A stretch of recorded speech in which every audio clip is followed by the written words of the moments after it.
Okay, scene 5 पर आते हैं। In this scene we meet the melancholy Jaques face to face. इस scene में हमें जेकस मिलता है फेस टू फेस। जेकस, अभी तक जेकस का जिक्र किया था किसी ने, किसी दरबारी ने कहा था ना कि मैंने उसको बोलते हुए सुना है ये चीज़ें, अब हम स्पष्ट सामने पाते हैं उसको। He is found listening to a song extolling the pastoral life by Amiens. तो उसको हम पाते हैं एक गाना सुनते हुए, और उस गाने के अंदर प्रशंसा की जा रही है पेस्टोरल लाइफ की। एक्सटोल का मतलब प्रशंसा करना, और वो गाना गाया जा रहा है एमीन्स के द्वारा। जेकस wants more as he can, as he says, draws melancholy out of a song as a weasel sucks the contents out of the eggs।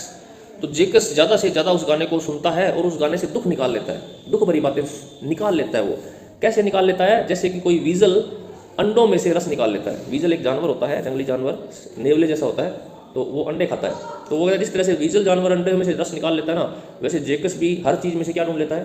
Melancholy ढूंढ लेता है, दुख। Jaques has the ability to draw out melancholy from all and sundry. Jaques के अंदर एक ये खास बात यह है कि वो हर चीज़ में से जो दुखी करने वाली चीज़ें होती हैं वो छांट लेता है। ऐसे व्यक्ति को हम मेलंकलिक पर्सन या साइनिक पर्सन बोलते हैं। Amine song praises the life of nature in support of the pastoral. तो एमीन इसमें एक गाना गाता है, under the greenwood tree.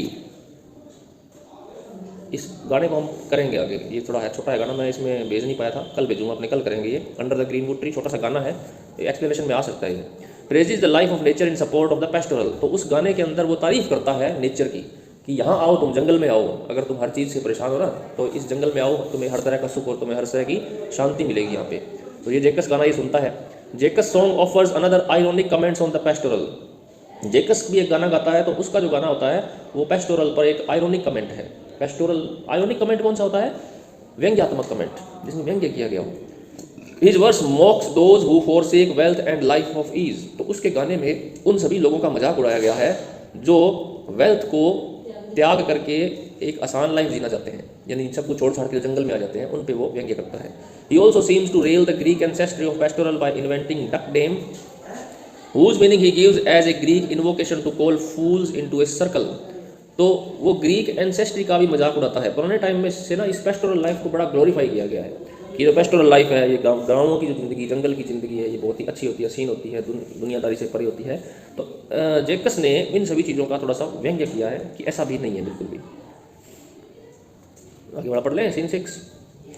Okay, the short scene introduces Orlando and Adam in the forest. अब इस सीन में आते हैं ऑरलैंडो और एडम फॉरेस्ट के अंदर, वो भी आ जाते हैं ना बस बचा के। Adam is exhausted and is unable to walk any further. Adam बिल्कुल थक जाता है, वो बूढ़ा होता है बेचारा, आगे नहीं चल पाता। He seeks to bid the farewell to his young master as he doesn't think he could live any longer. तो वो कहता है कि मैं अपने मास्टर को फेयरवेल करना चाहता हूँ, तो मैं तुमसे मैं विदा लेना चाहता हूँ। उसको ये लगता है कि अब उसकी मौत निकट है, बहुत ज़्यादा जी नहीं सकता वो। Orlando cheers him up and asks him to show a little more courage. लेकिन ऑरलैंडो उसकी हिम्मत बढ़ाता है, तो हिम्मत दिखाओ, अभी कुछ नहीं हुआ। Orlando cheers him up and asks him to show a little more courage. He promises that if that wild wood has any beast living there, he would either hunt it for food or become its hunt। वो उसको promise करता है कि अगर जंगल में अब उसको कोई भी जानवर मिला तो या तो वो उसको मार देगा या वो जानवर उसको मार देगा, यानी उसके लिए वो कुछ भी करेगा, वो खाना उसको देगा, क्योंकि वो भूखा भी है, प्यासा भी है। He takes a promise from Adam to live until then। तो वो एडम को कहता है कि मुझे प्रॉमिस करो कि तुम अभी नहीं मरोगे, अभी मैं तुम्हारे लिए बहुत कुछ करना चाहता हूँ। If he fails in his promise, then he would give him the permission to die। और अगर वो उसके लिए कुछ नहीं कर पाया तब वो उसको मरने की अनुमति दे देगा। Before leaving, he shifts him to a shady place। तो वहाँ जाने, वो जो उसको छोड़ के जाने वाला होता है तो वो उसको एक शेडी प्लेस में छोड़ करके जाता है। वो कहता है मैं अभी आता हूँ, तुम्हारे लिए कुछ लेके आता हूँ, शिकार करके आता हूँ। तो ये ज़िंदगी है जंगल की, देखो आपको खाने के लिए शिकार करने पड़ते हैं। वो एक आता है ना बेयर ग्रिल्स का, डिस्कवरी में आया करता था ना, वो सिखाता है हमें कि किस तरह से अगर आप जंगल में या कहीं सुनसान जगह पर हो तो जियोगे कैसे। वो कितना बहुत सब कुछ खा लेता है, देखा हुआ है क्या? तो वो तो एक तरह से ना हमें सिखाता है कि बाई चांस हम ऐसी कंडीशन में पड़ जाए हैं क्या। हाँ, ओके, कमेंट्स पढ़ लेते हैं। Where the life of the forest is sweet and giving to Duke senior and his man, it is inhospitable, deserted and harsh to strangers. यहाँ पे ये बताया गया कि ड्यूक के लिए तो फॉरेस्ट की लाइफ बड़ी स्वीट थी, उसको तो स्वीट लग रही थी, लेकिन जो दूसरे लोग हैं, स्ट्रेंजर्स लोग हैं, उनके लिए ये इनहॉस्पिटेबल है। इनहॉस्पिटेबल का मतलब उसका जो स्वागत ना करने वाली है, क्रूर है उनके लिए। हॉस्पिटेबल आदमी वो होता है जो घर आए आदमियों का बड़ा अच्छे से स्वागत करता है, सेवा करता है। इनहॉस्पिटेबल पर्सन वो होता है जो आदमियों की सेवा नहीं करता है। तो ये ऐसी स्थिति नहीं है, इनहॉस्पिटेबल स्थिति है जंगल की, वो हमारी कोई स्वागत या हमारे लिए कंफर्ट नहीं प्रदान करती है। डेजर्टेड, सुनसान है और हार्श भी है।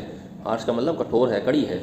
Against this backdrop the humanity of Orlando stands out when he declares that he will either bring the food for Adam or be a food to a wild beast. तो Orlando को अपने नौकर की हालत देखी नहीं जाती, तो वो नौकर भी उसको कहता है ना कि मैं मरने वाला हूँ, तो ओरलैंडो कहता है कि तुम यहीं रुको, अब मैं तुम्हारे लिए या तो कुछ लेके आऊँगा या खुद मर के आऊँगा। तो यहाँ पे हमें ओरलैंडो की एक इंटीग्रिटी देखने को मिलती है, ईमानदारी, सच्चाई उसकी। It also speaks of the true loyalty and service of Adam for his master. इस सीन से हमें ये भी पता लगता है कि एडम कितना स्वामी भक्त है। ये तो पहले ही पता लग गया था, उसने सारे पैसे उसको दे दिए थे। And the reciprocal feeling of Orlando, और ओरलैंडो की फीलिंग भी रेसिप्रोकल है। रेसिप्रोकल का मतलब जैसी उसकी फीलिंग है वैसी ही ओरलैंडो की है।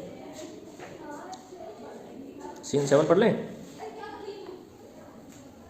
ओके लास्ट पढ़ लेते हैं। Duke senior comes in search of जेकस and finds him ultimately. Duke senior जेकस को सर्च करता है और उसको ढूंढ लेता है। ये सर्च क्यों कर रहा है? क्योंकि इसके दरबारियों ने जेकस के बारे में बहुत कुछ बताया था ड्यूक को कि जेकस ऐसा है, ऐसी ऐसी बातें करता है, तो इसकी इच्छा होती है कि उससे मिले हम। Jaques is quite happy as he has met a professional fool in the forest. Jaques भी काफ़ी खुश है क्योंकि वो फॉरेस्ट के अंदर एक प्रोफेशनल फूल से मिल चुका है। प्रोफेशनल फूल कौन होते हैं? फूल उनको बोलते हैं, हाँ मूर्ख को बोलते हैं, लेकिन यहाँ मूर्ख नहीं है इसका मतलब।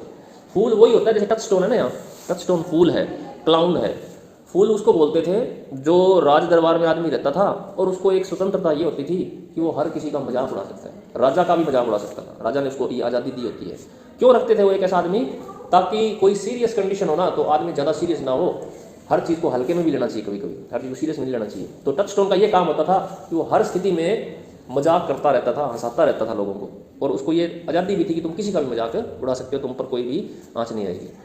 तो जेकस एक फूल से मिलता है, उस फूल को मिलकर के वो बड़ा खुश होता है।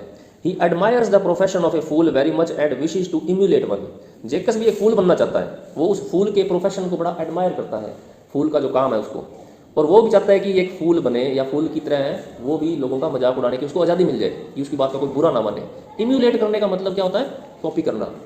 हाँ, कॉपी करना। इम्यूलेट एक पॉजिटिव वर्ड है, अच्छे तरीके से कॉपी करना, प्रेरित होना किसी चीज़ से। He wants to be given those freedoms and liberties which a professional fool enjoys by the virtue of his profession. वो भी उस फूल की फ्रीडम और लिबर्टी को एंजॉय करना चाहता है जो उस प्रोफेशन का एक खास गुण है। To pass comments at one and all without being jeopardized. और वो कौन सी खास चीज़ है उस फूल के प्रोफेशन की कि वो किसी पे भी कमेंट पास कर सकता है बिना किसी खतरे के। विदाउट बीइंग जियोपैराडाइज्ड का मतलब बिना किसी खतरे में आए। Duke Senior reprimands him for this, and he had himself been a libertine and gay fellow who, instead of cleansing the world of its impurities, would pour more into it. तो Duke senior उसको इस बात के लिए झिड़कता है, रेप्रीमेंड करता है, और वो ये कहता है कि वो खुद ही है, हाँ, as he had himself been a libertine, क्योंकि वो खुद एक लिबर्टाइन रह चुका है। लिबर्टाइन का मतलब किया हो ना हमने, करो याद फिर, प्ले बॉय, जो बदमाश टाइप का आदमी होता है। And gay fellow, gay fellow का मतलब बड़ा मस्ती करने वाला आदमी, उसको गे बोलते हैं। Who instead of cleansing the world of its impurities would pour more into it. और जो वर्ल्ड को क्लीन करने की बजाय, वर्ल्ड को अशुद्धियों से मुक्त करने की बजाय और ज़्यादा अशुद्ध करता है। The scene is specific for some of the witty and intellectual speeches of Jaques. इस सीन में हमें जेकस की बहुत ही इंटेलेक्चुअल और विट्टी स्पीचेज देखने को मिलती हैं। जेकस अच्छी अच्छी बातें करता है इसमें।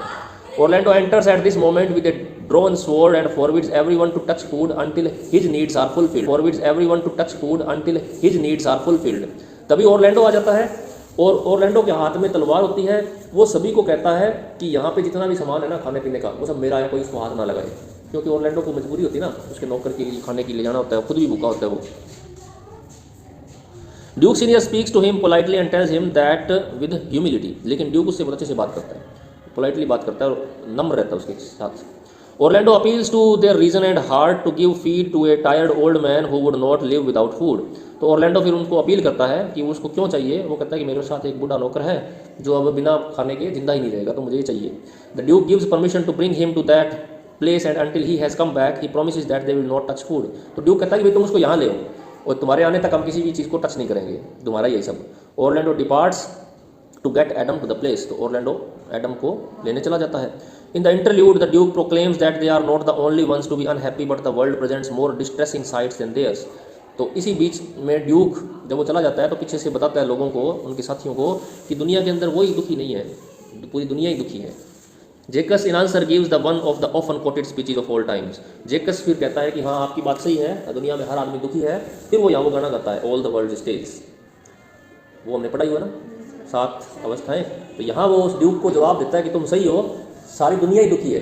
तो ये जो गाना है ना, इसमें दुखी तो बताया गया है कि पैदा होता है, फिर वो बड़ा स्कूल बॉय बन जाता है, फिर वो जज बन जाता है, फिर सोल्जर बन जाता है, फिर लास्ट में मर जाता है। यही तो ज़िंदगी और है क्या, तो ज़िंदगी में दुख ही दुख है। उसका कहने का मतलब ये था all the world stage and all the man and women merely players. तो ये एक स्टेज है दुनिया, हम प्लेयर हैं, हम आते हैं, अपना रोल अदा करते हैं और चले जाते हैं। ये सारा हमने पढ़ा हुआ है। On Orlando's arrival, the Duke welcomes Adam, also gives them food and asks Amin to sing a song on the occasion. तो जब वापस ऑरलैंडो आता है तो ड्यूक दोनों का स्वागत करता है, उनको खाना खिलाता है और वो एमीन को बोलता है कि ये गाना गाओ इस मौके पर। तो कमेंट्स हैं, Jaques dominates the scene throughout. तो ये सीन को पूरा जेकस है वो डोमिनेट करता है। It is the biggest scene that he enjoys. His speeches in the scene are worldly wise and thought provoking. तो इस सीन के अंदर जो वो स्पीच देता है वो बहुत ही फेमस है, बहुत ही काम की है, वर्ल्डली वाइज है। After the arrival of Orlando he delivers all the world. तो जब ऑरलैंडो आ जाता है तो वो ये गाना गाता है all the world, but it serves a dramatic purpose also as Orlando needs time to go and fetch Adam to the Duke's presence. तो जब ऑरलैंडो वहाँ होता है तब वो गाना शुरू करता है, ऑरलैंडो चला जाता है और वापस आता है तब तक वो गाना गाता रहता है। तो इससे ये पर्पज़ पूरा हो जाता है खाली समय का। Jacques desires for clown's attire and his position as a courtly fool to satirize the society and cleanse the infected world of its maladies, but the Duke silences him, calling him a libertine and an immoral person who would cause more problems than actually solve and corrupt the world further. ये सारी चीज़ हमने ऊपर पढ़ ली है। जेकस की किस तरह से इच्छा ये होती है कि वो एक फूल बन जाए ताकि उसको आज़ादी मिल जाए, हर किसी पर कमेंट पास करे। लेकिन ड्यूक सीनियर कहता है कि वो तो पहले से ही एक लिबर्टाइन आदमी है, पहले से ही बड़ी मस्ती करता है, उसको और इससे क्यों चाहिए इतनी, वो दुनिया को फिर और ख़राब कर देगा। But how far the Duke's response can be considered in earnest is debatable as no one else in the group seconds it and neither does Jaques characters anywhere in the play so reveals it. तो Duke का जो ये response है इसको गंभीरता से नहीं लिया जाना चाहिए, क्योंकि जेकस अपने हिसाब से ही काम करता है इसमें। जेकस के मन में जो कुछ आता है वो बोलता ज़रूर है। ओके, कल अपने